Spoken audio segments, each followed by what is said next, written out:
Hello everyone, this is Dr. Swapnil Mane, a gynec endoscopic surgeon at Saidham Hospital, Rahuri, in district Ahmednagar in Maharashtra. Today I am going to discuss how to make hysterolaparoscopic trolley or fertility enhancing surgery trolley.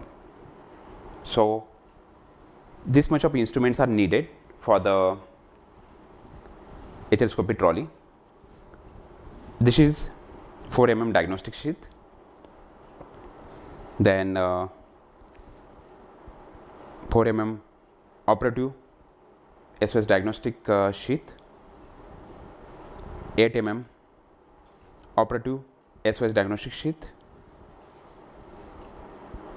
2.9 mm office histoscope, 4 mm histoscope, then 30-degree laparoscope,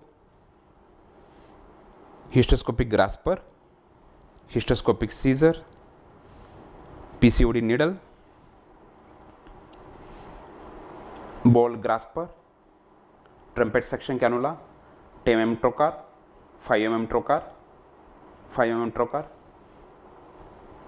sim speculum, 60 ml syringe, methyl blue ampoule, 1 ml vasopressin ampoule, Rubin's cannula, dilators, mop, gauze pieces, then sponge holder, stilis, valsellum, tooth forceps, non-tooth forceps, tooth grasper, stilis or sharp scissor, needle holder, 11 number blade and scalpel. These are the instruments. 18 to 20 instruments are needed for the hysterolaparoscopic surgery. The indications are infertility, primary infertility, secondary infertility, some menstrual disorder, or in such a cases we used to first perform the diagnostic scopy, later on the SOS as per the findings in situ abdomen. We used to perform the operative scopy. First one is, this is the diagnostic sheath, basically 4 mm diagnostic sheath. It fits into 2.9 mm histoscope. It has a irrigation channel here that has to be connected to the histomat. Then this is 2.9 mm histoscope has to be inserted. Before insertion, these two lines should be aligned, or these two landmarks should be in single line. How to fit the scope? Basically fit it and just move it, it will be locked for the use. Then we used to connect the light source here, the camera, head of the camera, and here the irrigation channel from histomat. Then after putting sim speculum, we have to, person should be sitting, ideally person doing the histoscopy should be sitting, and this is the 30-degree scope, 30-degree 2.9 mm scope. So we have to go little, not go straight, we have to move the forward direction with 30-degree movements in such a way in anterotated uterus. This is diagnostic SOS operative scope. See how to hold. These two dots should be taken in single line before insertion of the 30-degree hysteroscope. Hysteroscope is inserted and locking is done. Here inflow channel, outflow channel. As per the position of the irrigation channel, this can be inflow, this can be outflow. Inflow should be open, outflow should be closed. And this is operative channel. Okay, this is for putting the operative instruments. Here head of the camera, light source, and the irrigation channel on the left side. If you have the irrigation channel on the right side, then the outflow channel can become the inflow channel, and our inflow channel should be closed. Okay. In case of bloody vision or flex of endometrium seen, vision is not clear in hysteroscopy, we have to open the outflow channel so that the water will go out, the impurities will go out and vision will be clear. And from this operative channel we have to pass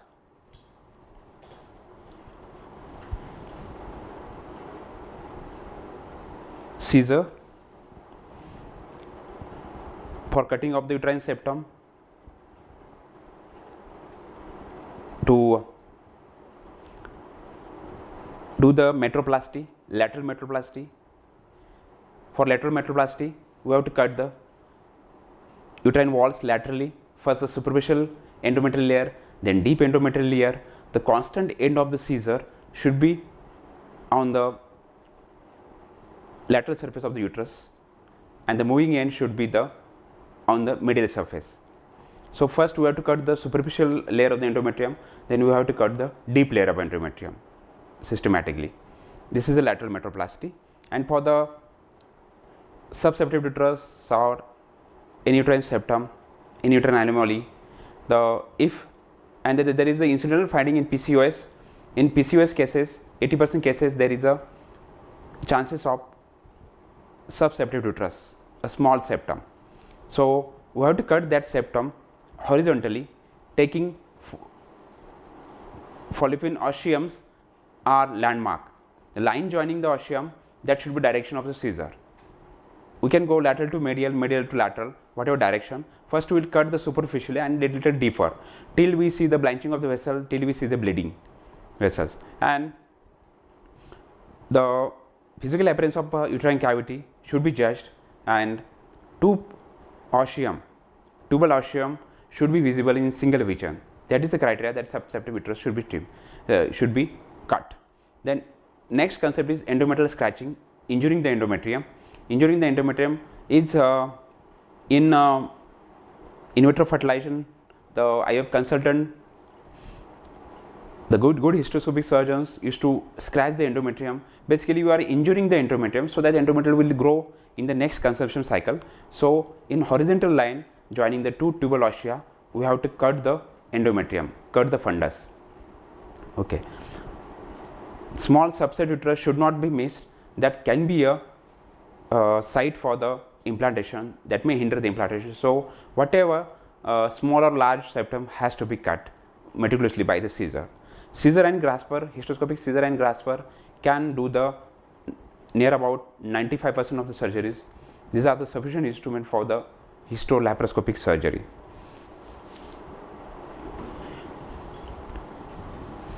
Scissor is very delicate instrument. Grasper, this is hysteroscopic grasper. So after insertion, whole assembly we should move together, not only the instrument. If you move the instruments, these are very delicate instruments, so there is chances of blockage. So very lightly and delicately we have to move the whole assembly. First move the assembly, focus that area, and then catch the foreign body or whatever operative area, precise area, and do the area. We cannot move the instrument. Okay, we can rotate here the blades of the instrument, and we can adjust the position of the instrument. So no need to move our hand, only to just rotate this one so that whole shaft moves, blade moves, and we can place it correctly and do the work. Okay, again your cable should be in vertical direction always. In some scope there is a downward cable source position, but at this scope the upward position is there. This is always vertical, whatever downward or above, it should be always vertical. Or as you know, the head of the camera should be always vertical, the cable of the camera should be vertical, that is a rule. And this irrigation channel that is connected to the histomat is connected to 3 liter normal saline with the help of TRP set. The pressure in the histomat should be 120 mm of Hg and flow should be 0.7. The 3 liter saline is always better. Previously the pressure bags were available, but that pressure bags the saline quantity is very inadequate. So immediately in operative it caused problem. Operative doesn't give the time. So histomat is the best instrument. You can do the comfortable the operative. This is the hysteroscopic grasper to remove the missing copper T, fetal bones, endometrial biopsy, whatever foreign body, endometrial polyps, then polyps occluding the tubal ossia. Lots of things can be done with this hysteroscopic grasper, very delicate instrument. So it has to be introduced after opening the operative channel.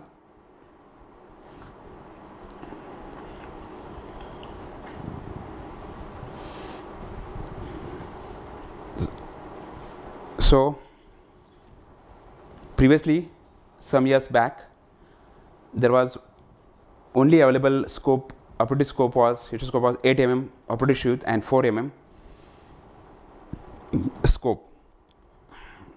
That was very heavy. Basically, the dilatation was needed for that 8 mm scope, and there was another problem of water leakage. Very difficult to do operative with this 8 mm scope, and dilatation of cervix will cause the injury, will cause the bloody field while entering in the uterine cavity. So now we don't use this 8 mm scope. That is absolute now. Very few centers in India uses this operative scope.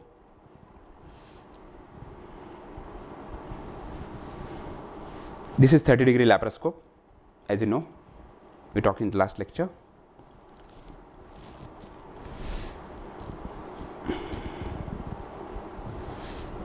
This is a PCOS needle. For PCOS needle, the pressure cutting current should be 40, and coagulation current should be 35, and this is uses monopolar current. We have to, this in indicated patient we used to do the PCOS drilling. The shaft should be intact one. There should not be minor damages here, otherwise it will pass current to the trocar or other instrument. And in laparoscopy, you should not miss the thing that we should not touch two instruments together. Two instruments bare shed should not be touched during the various maneuvers. And PCOD drilling, when the patient is morbidly obese, PCOS fits in the criteria of the PCOS, then LH or FSH is higher, 3 to 4 times higher, then we used to drill the PCOS ovary. Basically, we have to do the 4 to 5 punctures over the overhand surface, puncture 4 mm depth lasting for 4 seconds and 4 to 5 in number over the overhand surface. We should not do more puncture, otherwise it will damage the ovary. It may cause the premature ovarian failure or the poor ovarian reserve in the next life. Very limited role of PCOS needle in the modern era of in vitro fertilization. Very few indications are there for the PCOS needle. Then this is grasper, automatic grasper to deposit the bowel, to deposit the ovaries, to hold the ovaries, fallopian tubes, automatic grasper. Various manuals this grasper is used. This is trumpeted suction. Here the suction cannula, irrigation, suction. This another advantage of suction irrigation cannula is blunt dissection of the ovarian cyst. In endometriosis, in ectopic pregnancy, this tubal cannula can be used. For the tubal cannulation, this has a advantage. To clear the hematoprotein, it has advantage. The suction tubing should be the parallel to the cannula, and irrigation should be here. This is 10 mm trocar, should be held in such a way. Index finger here on the shaft, middle finger over the CO2 wall, and the thinner eminence over the trocar should push the trocar. Everywhere, whenever in endoscopy, the trocar should be held in such a way only, such a manner only. These are the 5 mm trocars. Okay, the ports positions in histolaparoscopy should be similar as TLH. I already told you in last lecture. The supraumbilical port, 10 mm port, and left port is 2 cm above and medial to the left ASIs, and second port is line joining the first port and horizontal line joining the umbilicus, the junction point. That's second port, and third port is 4 cm above and 1 cm medial to the right ASIs. These are the constant port positions each and every surgery of gynec endoscopy. This is seam speculum. Assistant should put the seam speculum. In doing the histoscopy, no need of dilatation ideally, no need to hold the cervix also. We can go by the vaginoscopy method.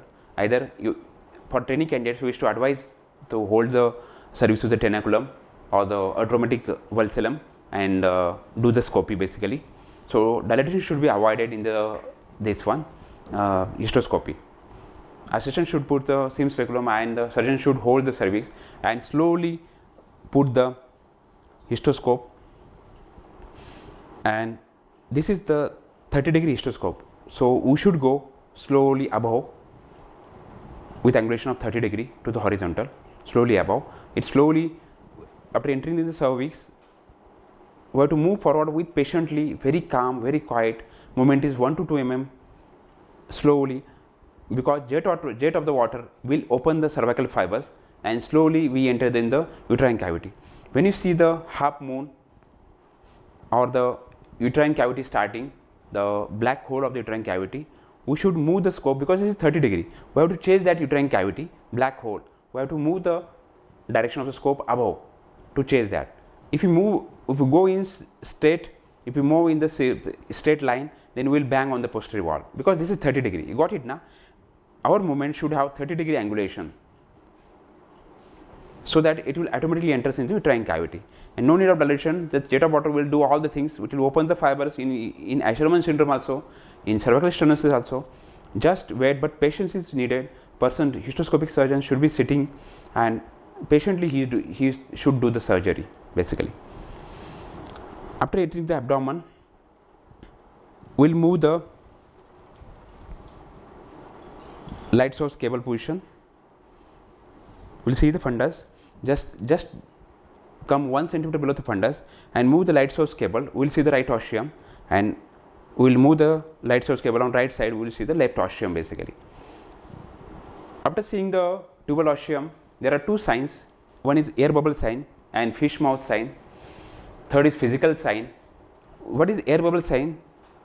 Due to pressure changes in uterine cavity and abdominal cavity, if the tubal ostiums are patterned, foramens are patterned, then there is a air bubble are emitted, air bubbles are ejected. Second thing, if you shut down the operative channel, if you shut down the water flow, immediately cavity collapses, pressure in the cavity decreases, cavity collapses, and the circular or oval shape of the ostium will become, it will collapse, and it will be seen as a closed mouth of the fish. And if you are restarting the flow, immediately that ostium opens. If you are closing, ostium collapses. This is called the fish mouth sign. It is that is speculation that the tubal ostium might have the open or pattern. That is not confirmatory sign. Confirmatory sign is putting the Rubin's canline, do the methylene blue test. Fish mouth sign, air bubble sign, and also the physical appearance of the tubal ostium with roomy cavity, oval or circular appearance, that shows that this ostium are patterned basically. These are the 3 signs can be seen on the hysteroscopy. They are very important for the IVF surgeons because the hysteroscopy is the most important part in them that has to be performed meticulously. Then we will see the oval's eye appearance in the subseparate uterus. So till the normal appearance of cavity, 2 ostiums are seen, we have to cut the septum. That is the indication that septum has to be cut. Okay. Then even if endometrium looks normal, we have to send it for the TB PCR. The only one sample in the OBGY that goes in normal saline, that is the endometrium sample for the TB PCR, which is to assess the RNA of the Mycobacterium tuberculosis. That might be a live bacilli or dead bacilli. It counts all the bacilli that are containing the Mycobacterium RNA basically.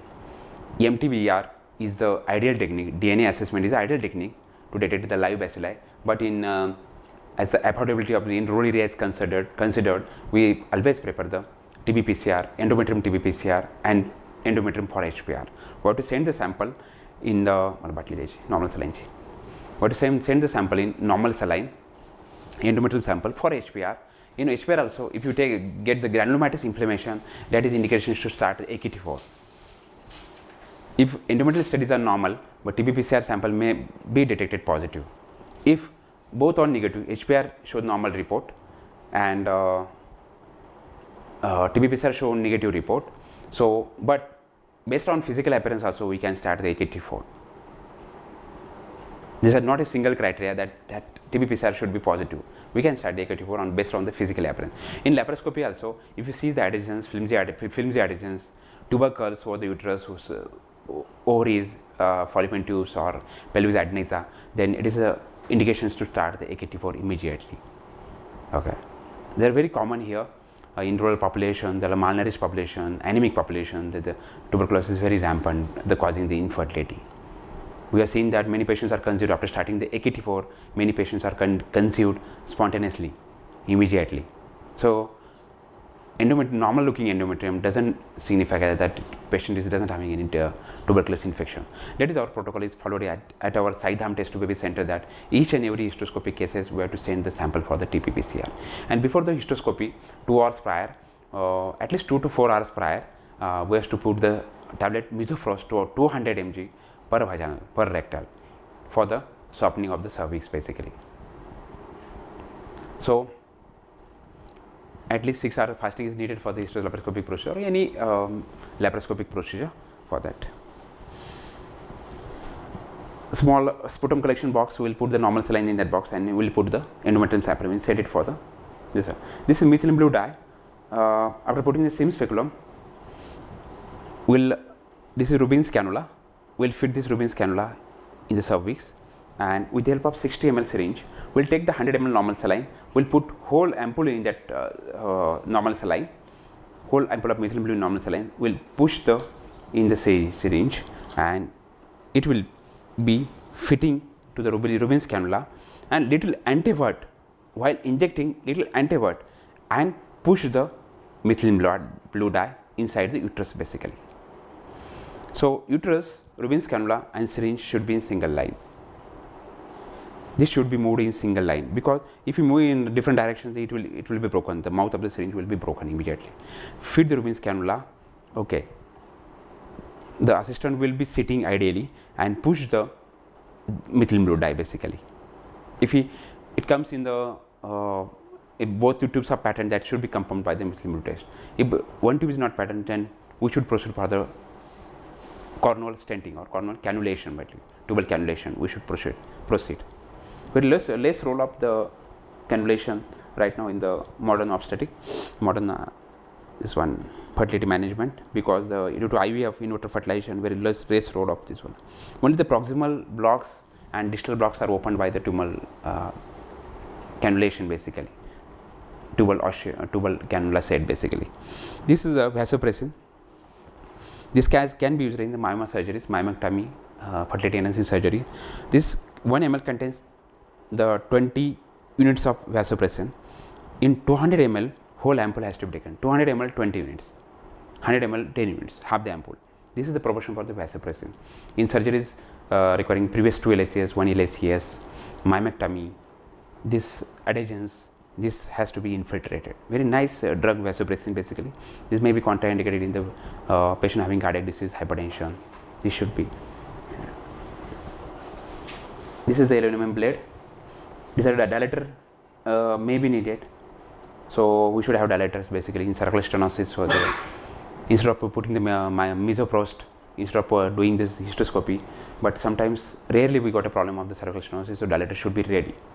This is a MOF, and 2 to 4 gauze pieces should be there. The 100 ml normal saline should be put in the bowel and it should be ready. For the endometrial tuberculosis, after diagnosing the endometrial tuberculosis, the 2-month AKT4 should be given, then 4-month maintenance dose,